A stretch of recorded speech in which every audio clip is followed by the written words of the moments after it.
പ്രിയ പ്രേക്ഷകാः, അത്ര മേൽപ്പത്തൂർ നാരായണ ഭട്ടപാദേന വിരചിതാത് ശ്രീമന്നാരായണീയാത് വിരാട് സ്വരൂപ വർണ്ണനമിതി ഷഷ്ഠതമ ദശകാത് സമുദ്ധൃതഃ അഷ്ടമഃ ശ്ലോകഃ അഹമത്ര പഠാമി.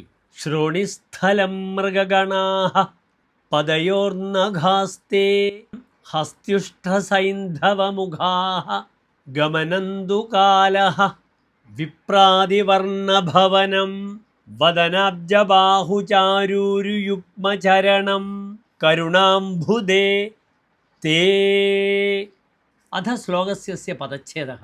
ശ്രോണിസ്ഥലം മൃഗഗണാഃ പദയോഃ നഖാഃ തേ ഹസ്ത്യുഷ്ഠസൈന്ധവമുഖാഃ ഗമനം തു കാലഃ വിപ്രാതിവർണഭവനം വദനാബ്ജബാഹുചാരൂരുയുഗ്മചരണം കരുണാംബുധേ തേ. അധ ശ്ലോകസ്യ അസ്യ അന്വയഃ. തേ ശ്രോണിസ്ഥലം മൃഗഗണാഃ പദയോഃ നഖാഃ ഹസ്ത്യുഷ്ഠസൈന്ധവമുഖാഃ ഗമനം തു കാലഃ ഹേ കരുണാംബുധേ തേ വദനാബ്ജബാഹുചാരൂരുയുഗ്മചരണം വിപ്രാതിവർണഭവനം ച ഭവതി. അനന്തരം ശ്ലോകസ്യ അസ്യ സാരാംശഃ.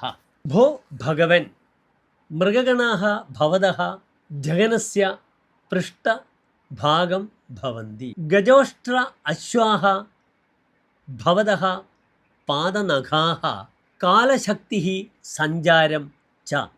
ഭോ കാരുണ്യ സാഗര ഭവൻ മുഖപങ്കജം കരൗ ചാരു ഊരുയുഗ്മൗ പാദൗ ച യഥാക്രമം ബ്രാഹ്മണ ക്ഷത്രിയ വൈശ്യ ശൂദ്രാണാം വാസസ്ഥാനാനി ച ഭവന്തി. ധന്യവാദः.